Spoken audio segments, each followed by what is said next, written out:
Hi, this is Joe Calloway. And this is Randy Pennington. We talk about leadership, and today, here's the question. Does a leader really need to know what's going on in their organization? Let me be contrary and have people screaming and coming at me with pitchforks and torches. The conventional wisdom is that a leader should not work in the business, a leader should work on the business. And I'm saying back up just a little bit. I've seen some leaders that were so removed from what was happening in the business that they didn't have a clue what was going on. Case in point, I was sitting in the back row of a meeting and the CEO was up in front of everybody congratulating me on the great recent rollout. It was a communication system that they had to do with how they communicated with their distributors.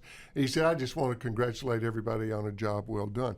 Well, everybody in the room except the CEO knew that the thing had just been nothing but a mess. And one guy, a fairly senior guy sitting at the back table next to me, literally put his head in his hands and says, he doesn't have the first clue. So yes, work on your business, but I really think a leader has to know what's going on. And I remember when Ed Koch was mayor of New York, and he used to walk the streets and just at random to citizens, he'd say, hey, how am I doing? How am I doing? What's going on? And the citizens of New York had no trouble saying, I'll tell you how you're doing. You're doing a lousy job. Tell me where. Tell me, I want to know. And I think a lot of leadership would be well served and would serve their organizations better if they would more proactively seek out, hey, what's really going on here? All right, so I want to go back and push back on that just a little bit, because in previous episodes, we've talked about how leaders need to be thinking about the future, where things are going. And they do. And so now you're saying, and in addition to that, you have to know, you don't have to be doing it, right?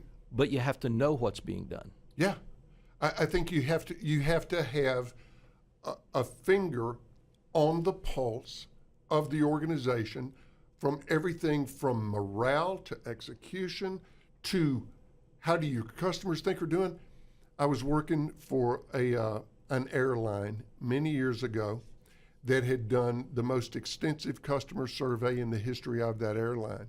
And it wasn't the CEO, but it was a C-suite executive that got up in front of this very senior management group. And he said, we're going to tear this apart, but let me give you the bottom line. And this flew in the face of everything that they thought was true. He said, the bottom line is, our best customers hate our guts. Now, they were their best customers, meaning the ones that spent the most money with them, because they were in hubs where the customers didn't have much choice. That's right. Had to fly. And yet this was a company that took great pride in delivering the most excellent experience in the sky. Their best customers hated their guts. They didn't know what was going on.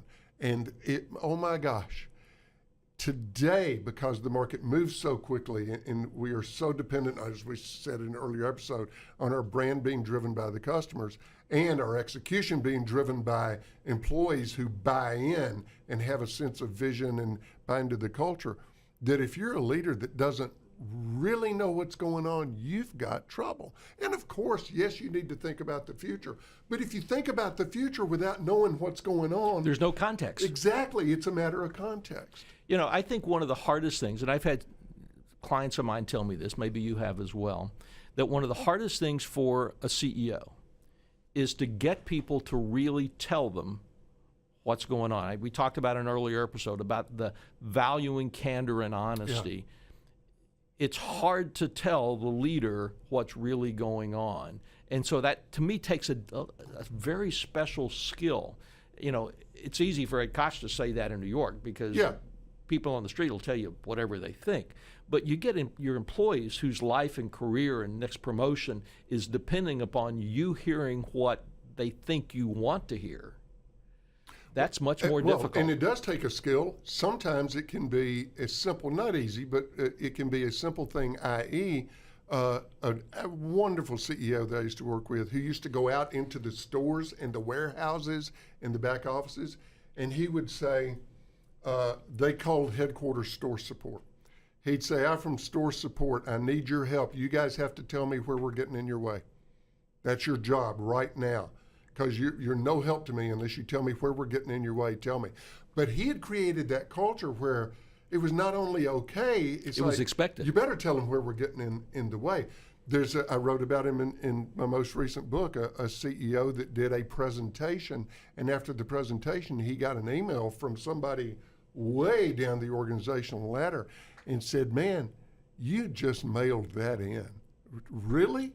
You're the CEO, and that's what you take time from all of us to do? Come on. That presentation wasn't worth our time. And the CEO said, and he was right. I was busy. I was distracted by other things. I didn't do a good job. He said, that's what I need to know. But it's not easy. It's not to create easy. that kind of culture. You know, and part of it is you have to make time to be out there. One of the things that I love, I have a client of mine at HP, when Meg Whitman was there. And she said one of the things that she loved is that when Meg Whitman came to town, she always made time to go visit a location. Yeah. Just to talk to people, to ask, how are things going? She put it on her schedule. So she might be going to any of the thousands of cities where they're located, but she's going to find an office. She's going to drop in whenever possible and spend 30 minutes talking to people. But there's a discipline around doing that, about building that into the schedule, that you have to make the time. I go back to my very first job, my quote office job, when I was in HR at a hospital. And the director of HR said, Randy, once a month at least, I want you out on the night shift talking to people. Yeah. Just to get your finger on the pulse, to know what's going on. Once a month, I want you out there. That's what I'm talking about. And I think a CEO needs to do that too. And so about 2 months in, first month I was great, second month I was good, third month I'd kind of dropped off. About the fourth month, he called me in and said, hey, Randy, you haven't been out there on the night shift. And I was like, well, what do you mean? And he said, you haven't been out there on the night shift. I said, well, how do you know? And he said, because when I'm out here on the night shift, nobody tells me that they've seen you. Yeah. And so there is that discipline of being there and being present and walking around just talking to people. By the way, the first time you do this as a CEO, people are going to be scared. Yep. First time you do it as a department manager or as a division director, people are going to be scared. There's like, okay, what did we do wrong? So they have to learn the habit, and that's what one of the things that makes it hard is, you know, we want people when we're out there talking to say, oh, I'm so glad you asked. They're not going to ask that. They're not going to say that the first time, probably, that you go out there. Oh, exactly. It takes time. So you have to be willing to do the work so that they develop the comfort that I can say something and nothing bad's going to happen.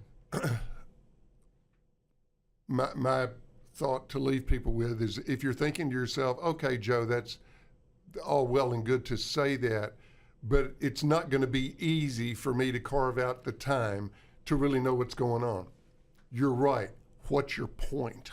Yeah. No, it's not easy. That's why you get paid the big bucks. Exactly. See you next time. Take care.